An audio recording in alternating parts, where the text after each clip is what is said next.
Thotavaripalem Ebenezer ప్రార్థనా మందిరంలో ఈరోజు బల్లారాధన కార్యక్రమం సందర్భంగా చందు చక్కగా మంచి బిర్యానీ వండుతున్నాడు. అలాగే చికెన్ కర్రీ ఇది చూడండి, చాలా బాగుంది.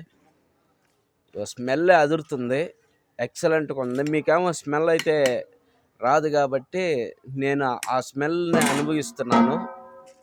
సూపర్గా ఉంది స్మెల్. గత నెలలో కూడా సూపర్గా చేసాడు వంట. ఇప్పుడు కూడా బాగా చేస్తున్నాడు. అదురుతుంది చూడండి మీరే, స్మెల్ తుకతుకలాడుతుంది. చికెన్ కర్రీ 10 కేజీల చికెన్ వండుతున్నాడు. ఎక్స్పీరియన్స్ లేదు, అయినప్పటికీ బాగా చేస్తున్నాడు. దేవుని యొక్క మందిరం పరిచర్య నిజంగా ఎంతో ధన్యత. దేవుని మందిర పరిచర్య చేయటం అంటే చాలా ధన్యత.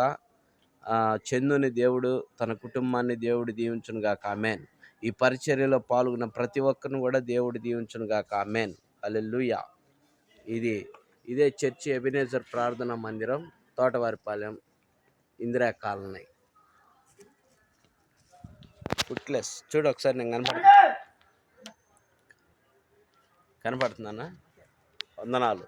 చందు చక్కగా చేస్తూ ఉన్నాడు. తన కుటుంబము, వాళ్ళ అన్నయ్య కూడా రవి చాలా పరిచర్యలో ఉంటాడు. చందు కర్రీ భోజనం చక్కగా చేస్తున్నాడు. దేవుడు వాళ్ళ కుటుంబాన్ని మరొకసారి దీవించును గాక, ఆమేన్. ఈ యొక్క పరిచర్యలో పాల్గొన్న ప్రతి ఒక్కరు, కూరగాయలు కోసిన వాళ్ళు, బద్రి, ఇంకా మేరీ, స్వాతి, సింధు, ఇంకా ఎంతమంది అయితే పాల్గొన్నారో వాళ్ళందరికీ, నాని బ్రదర్, ఇంకా ఎంతమంది అయితే పాల్గొన్నారో, యోహాన్, అందరికి కూడా ప్రభువైన యేసుక్రీస్తు నామములో మీ అందరికీ నా హృదయపూర్వక వందనాలు. ఆమేన్, ఆమేన్, ఆమేన్.